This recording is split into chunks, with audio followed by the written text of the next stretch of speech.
husband.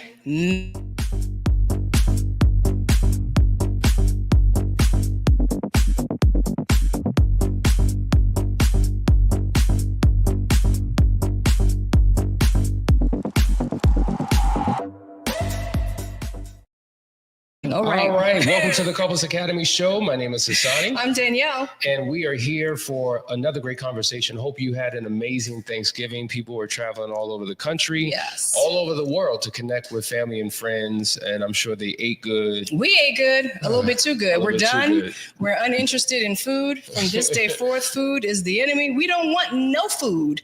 But guess what? It was good while it lasted. Absolutely. Listen, we're in a great conversation today. We've been talking about over the last couple of weeks the importance of talking about an affair. When you've had an affair, you have to get into some serious conversations because there needs to be a lot of clarity given, a lot of understanding, exchange between the couple to see if it's possible for them to move forward. And when you're talking about these conversations, oftentimes if it's a heterosexual relationship and a heterosexual affair, the topic of friends has to be discussed. And that means that any interaction with a person of the opposite sex has to be unpacked, because 9 times out of 10, you cheated on your spouse with an opposite sex individual. And so this whole conversation of friends is critically important because we do a whole lot of things in the name of love. We do a whole lot of things in the name of friendship. And oftentimes it could be toxic and compromising to the integrity of your relationship.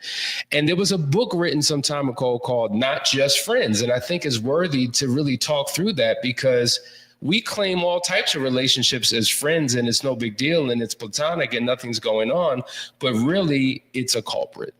I mean, at the end of the day, if it's not working for your marriage, it's just not working. I think after an affair, many times there are issues that go unresolved because they're not on the table, right? This is a discussion we're not going to have. Like, you're not going to tell me this lifelong friend that I've had, and I've had them since high school, is somebody that I've got to cut out of my life now because I made this mistake over here. This has nothing to do with that.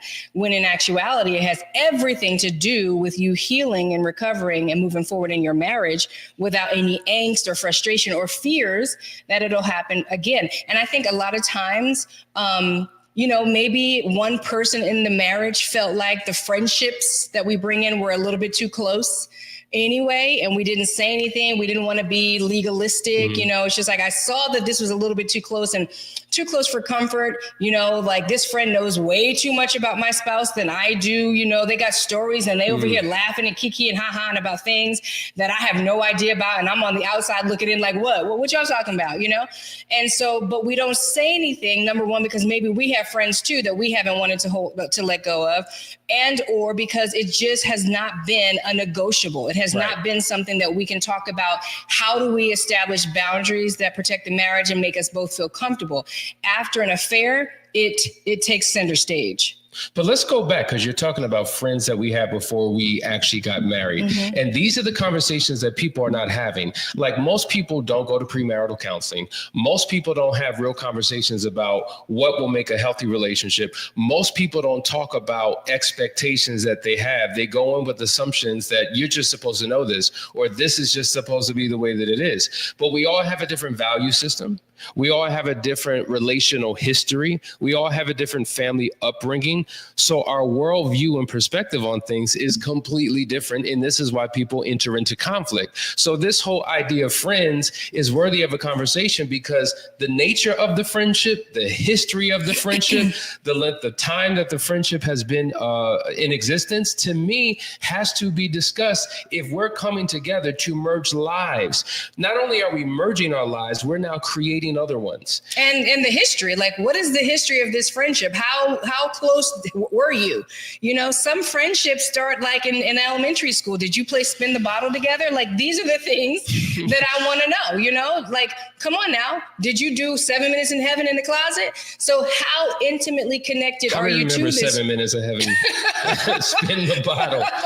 Anyways, some of y'all know That's what I'm real. talking about. So, like, you're talking about this is your friend, but there are certain boundaries you should never cross with a friend. And the other thing that stands out to me here is that, because the boundaries may be soft with friendships that you brought in from the past, your boundaries will be soft with friends that you make presently and in the future. Facts. So if it's okay for me to do this with that friend and hang out with that friend and we just go into the movies with that friend, what would make it any different when you make a new friend on the job or at the gym or wherever it is that you're going? That's why this conversation is so important, because if we don't have a comprehensive understanding about what a friendship actually means and what it is and what it looks like, we're going to have issues. So let's talk about this. Like, before we get into how it impacts a marriage, like, let's talk about the points that I just gave. Like, first of all, to your point, if there's been any type of relational, sexual, emotional history with a friend, and guess what? It didn't work out. That was in grade school. No big deal. We're just friends now. We've matured. We've gone on. Well, there's a history there. And the question is, if you bring this friend into your marriage, does your spouse know that history? Mm-hmm. Like, how much do you actually unpack? Because some people are taught, listen, whatever happened before, that's irrelevant. That has nothing to do with us. You don't need to know all those details. It's not relevant. And so now we're keeping secrets and hiding personal information that can compromise what's going on in this relationship and compromises trust and the whole idea of being open and honest, right, in your relationship. So now there's a history here, and you hope it doesn't come up, because if it comes up now, it's an issue. Mm-hmm. So that creates a vulnerability in the spouse, because they feel like, well, wait a minute, why didn't you tell me? I don't know if I can trust you. Mm-hmm. And if I can't trust you with the old friends, how can I trust you with any quote unquote friendship you establish from this point forward? Well, you can't, because what is the trust based on? I can trust you to do what you do. I can trust you to operate in your beliefs, right? So if you have a belief system that it's okay for me to have friends from my past, ex-girlfriends, people that I've actually had sex with, but guess what? It didn't work out. And now we're just platonic friends. If that's your belief system, then I can trust that this is your belief system, and you will repeat those actions in other ways. You can always find something to trust in somebody, but do you want that to be what you're trusting in? Right. Knowing that they don't have any boundaries around that? Because at the end of the day, we do encounter many people who somehow they have rationalize how it makes sense to put somebody who you've been sexually intimate with in the friend zone and bring that along into your future relationships.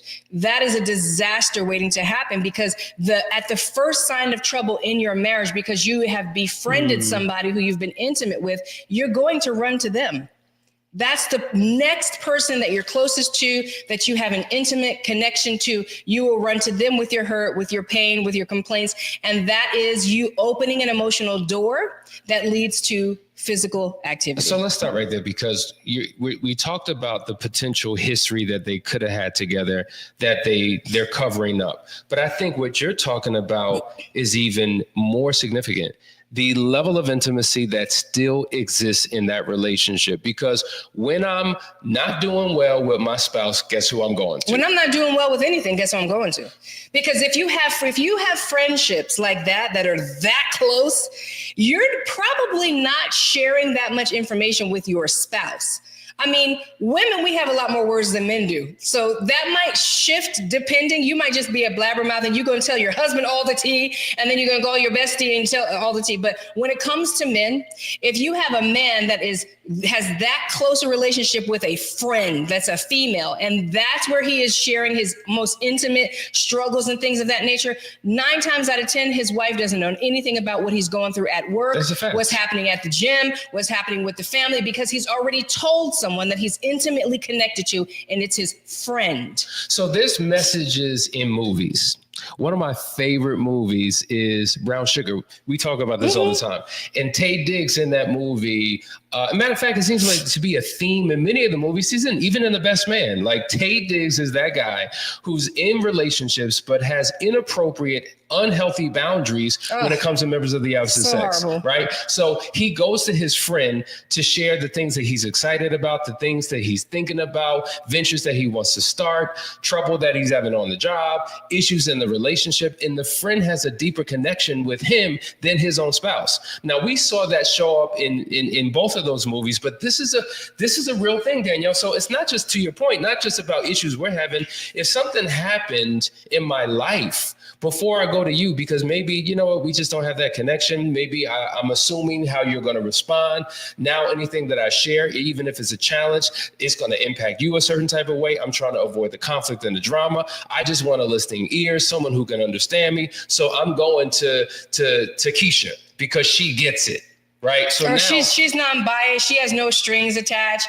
You know, she's not vested in the same way that the wife is vested. You know what I'm saying? So yeah, he could just pour out to her, and he's not going to repeat that or be transparent with his wife then, because of a couple things. Number one, when you're really connecting with somebody and being transparent, you tell it all, like you're open, right? So you're not going to be talking to your wife being like, oh my God, I told Takesha and she was like, blah, blah, blah. Nope.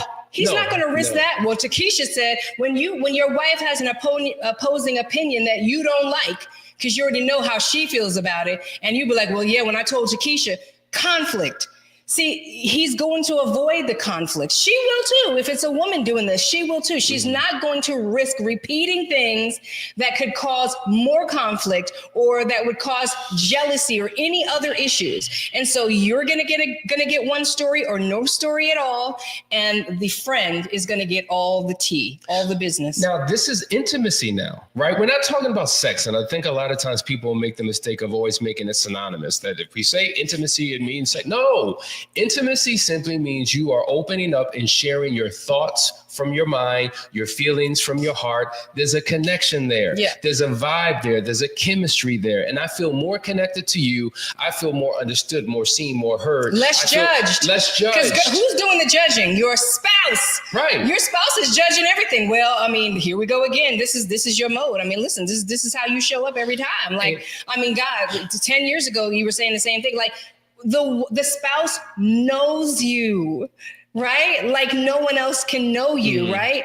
And even in a friendship, you're still hiding a whole version of yourself that the wife or the husband fully knows.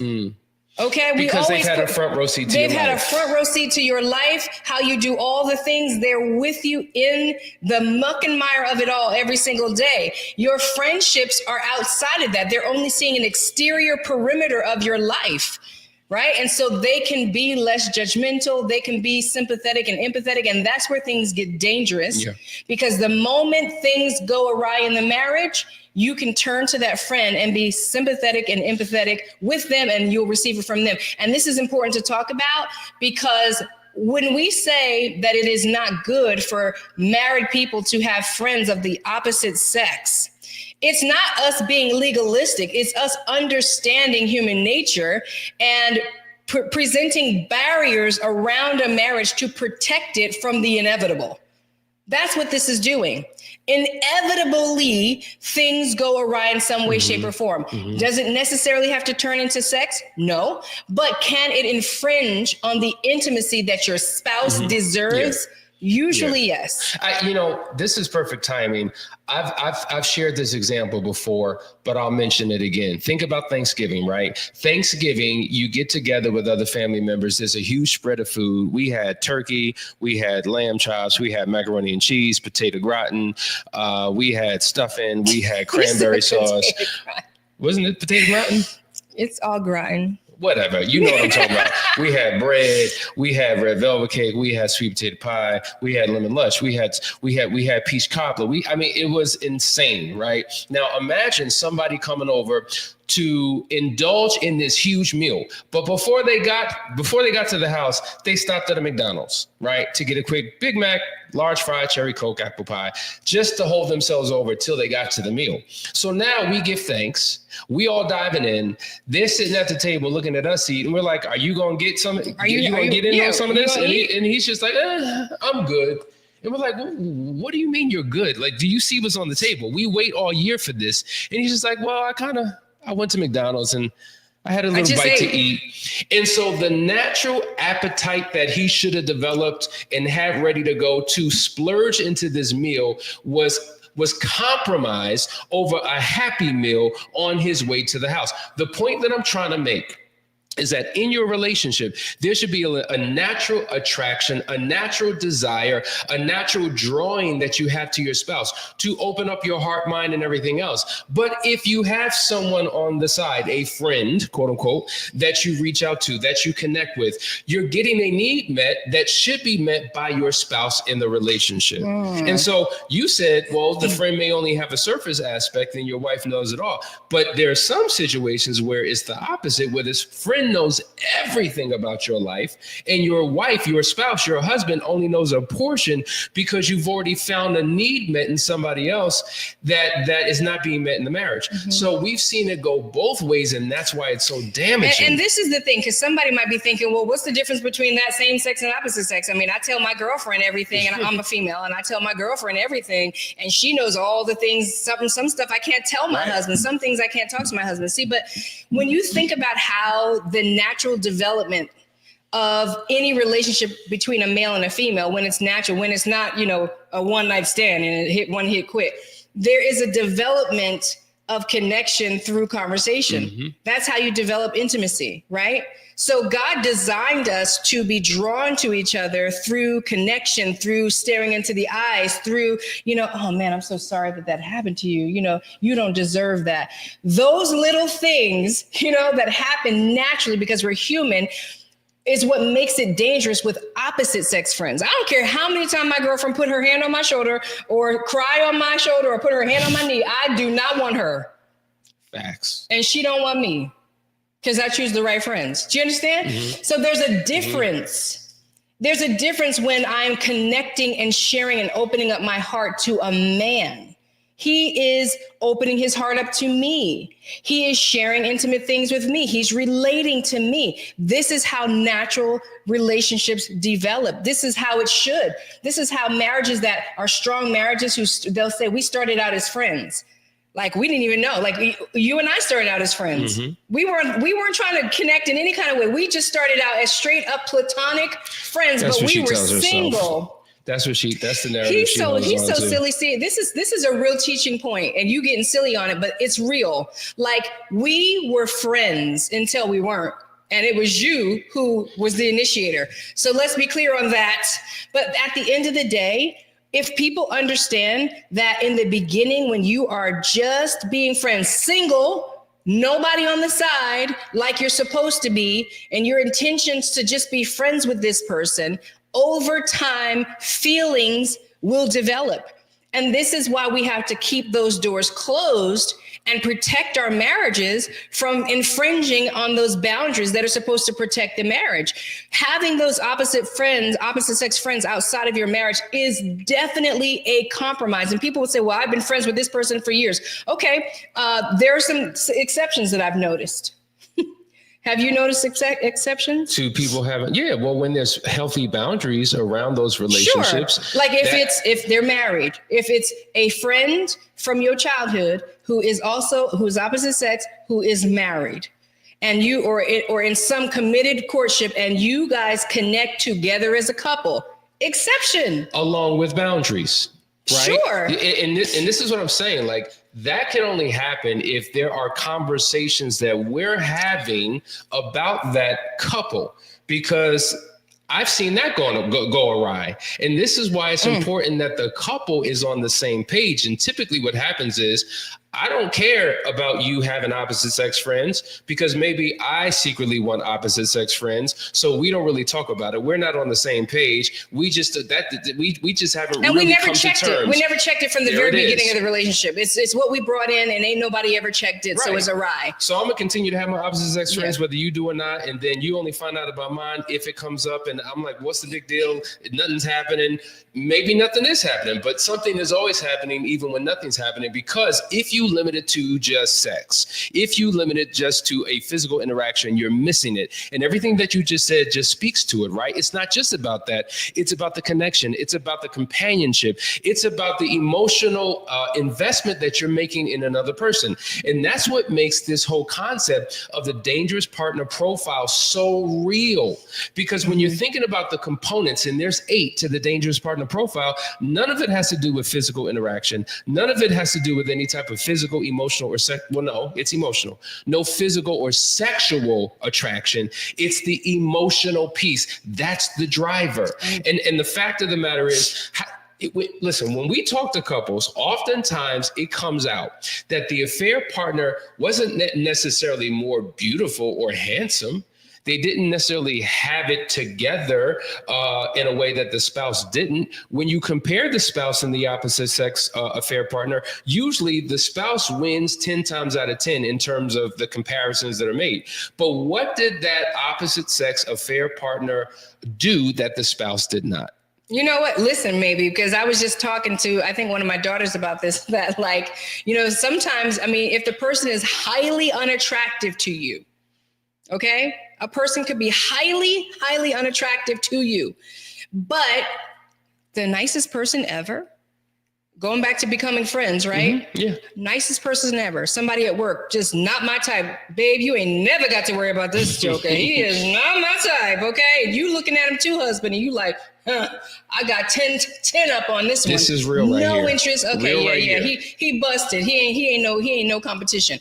But guess what? He listens. He understands me. He's compassionate. Suddenly, she doesn't see that monster anymore. He started looking a lot better even in the face. Like you start noticing, wow, yeah, his nose bent, but he got some gorgeous eyes. I never noticed his teeth were so bent straight. Nose with the gorgeous I eyes. never noticed his teeth were so straight. Man, he got some good skin. He got that good hair too. You know, that's how it happens. Or that's Danielle, how it happens. Maybe he's ugly as all get out, I but don't his use ugly. his heart is Beauty is beautiful. an eye of the beholder. It is. But And he's not your type. But literally, Danielle, what you're saying is so real and so true. And I'm dealing with a couple right now where that's actually the reality. And so what I'm saying is you got to get beyond the external and the exterior. You got to get beyond the surface. Like we're talking about deep relationships here, that in a deep relationship, attraction means nothing. In a deep friendship, see, here's the thing about the dangerous partner profile. This is a person that you would compromise and sacrifice your marriage for to maintain this friendship. But if this friendship ever became a primary relationship, like a spousal type of relationship, it would never work. Ever. It would never work. It only works when it's an affair. It only works in an inappropriate, illicit relationship, because in those relationships, things don't matter. Like you being a Republican, me being a Democrat does not matter in an affair. You being conservative and me being liberal doesn't matter in an affair. The way you manage your money and the way I manage mine doesn't matter in an affair. Like none of that stuff matters because we don't come together or make life decisions where I'm impacted by your opinion, your approach, your methodology. We share what we share. In a marriage, all those things matter. Right. And this is why the comparison between a relationship and a marriage is really unfair, because it always there's no balance there. And so what I'm saying is, this is why we have Beauty and the Beast relationships all the time. That's what I'm talking about. Someone who is just visually not pleasing to you, but meets other needs. Like, even though she was a prisoner, but anyway. What makes the 60-year-old pot-bellied, bald-headed older man be attracted to by the young 25-year-old? Well, there's other components that go into that. Of course there is. But I got what you're saying. Hear what I'm saying. Like, there's something in that connection. Yeah. There's something beneficial. For sure. Forget the money for a second. If I didn't have a healthy relationship with my dad, and now I'm looking for a fatherly figure. Right. I can't find that in my spouse because we're the same age. We grew up together, or we're peers. But there's something in him that meets a need in me. There's wisdom. There's protection. There's an experience. There's something that I'm not getting. That's the attraction. Physical has nothing to do with it. Right. So if I'm looking for something in another person that I choose not to get from my spouse or cannot get from my spouse, and we're just calling it friends. Oh, he's a mentor. Oh, he's someone I just go to from time to time. That could be 100%. You see what I'm saying? I see what you're saying. And the thing is we should be doing everything humanly possible to never meet our dangerous partner profile. And that's why we set boundaries, because everybody has this dangerous partner. Everyone has them out there.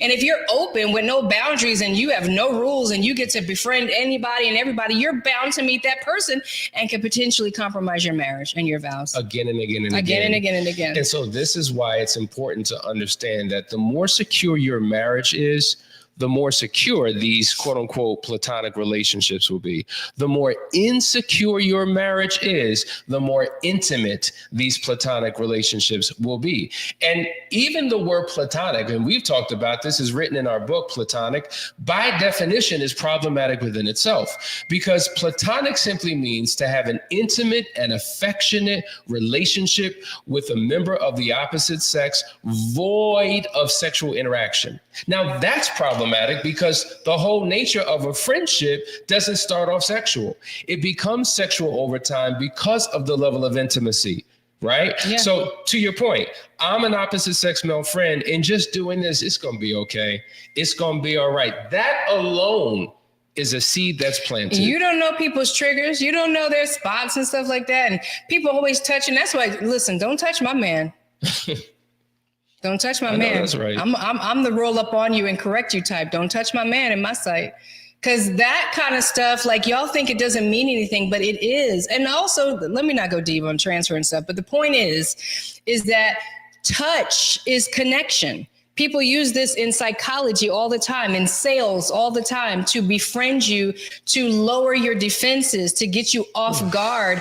In sales, somebody might be like, let me show you, or try to befriend you. Like, these are tactics that people use to make connections with you, to befriend you. So you might just be a touchy-feely type, or they might be a touchy-feely type, and you don't even know what's happening to you.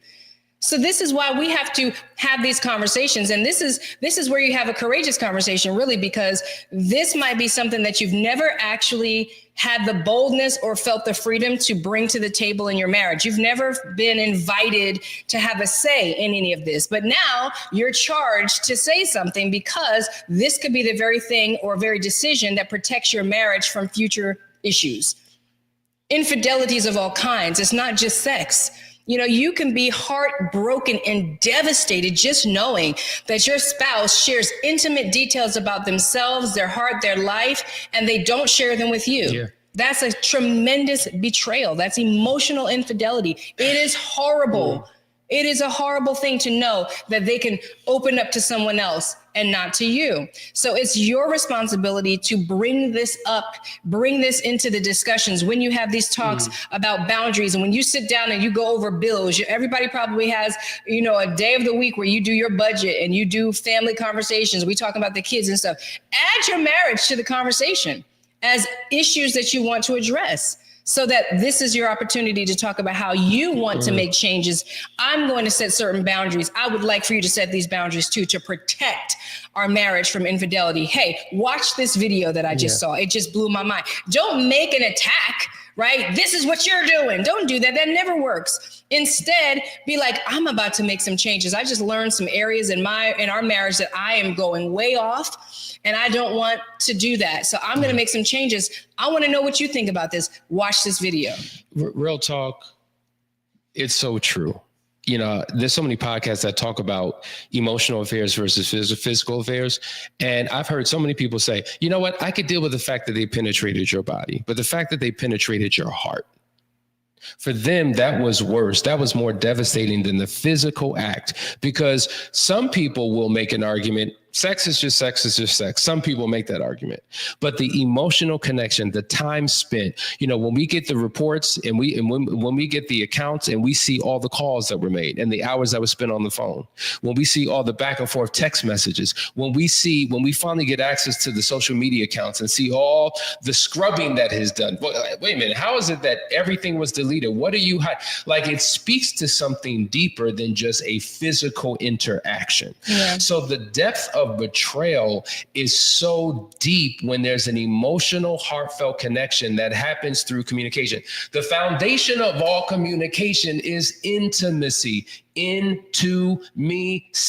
And that's why these friendships really are problematic. And we're going to be talking about this for the rest of the week because there's so much depth to this conversation that we don't have time for within a 30-minute podcast. But I hope that you heard something that sparked a thought, that triggered something within you, that touched a nerve. Because guess what? If you continue to do the same thing, you'll continue to get the same thing. So why not reach out to us for help?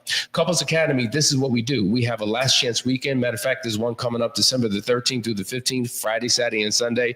If your marriage is in jeopardy, you need to be there. Just go to the link in the description, click on it, and find out more information. Why go into 2025 in a broken, busted state when you can go in with a healthy, renewed, restored relationship that you can believe in and hope for and have a future that you never thought was possible? So just go to the website, couplesacademy.org, reach out to us at 678-200-8996 so that we can figure out how we can assist you in your journey. But until then, I hope you had a great conversation with us. Have a great day, and we'll see you tomorrow. Listen, love you guys. See you soon. Take care. Bye.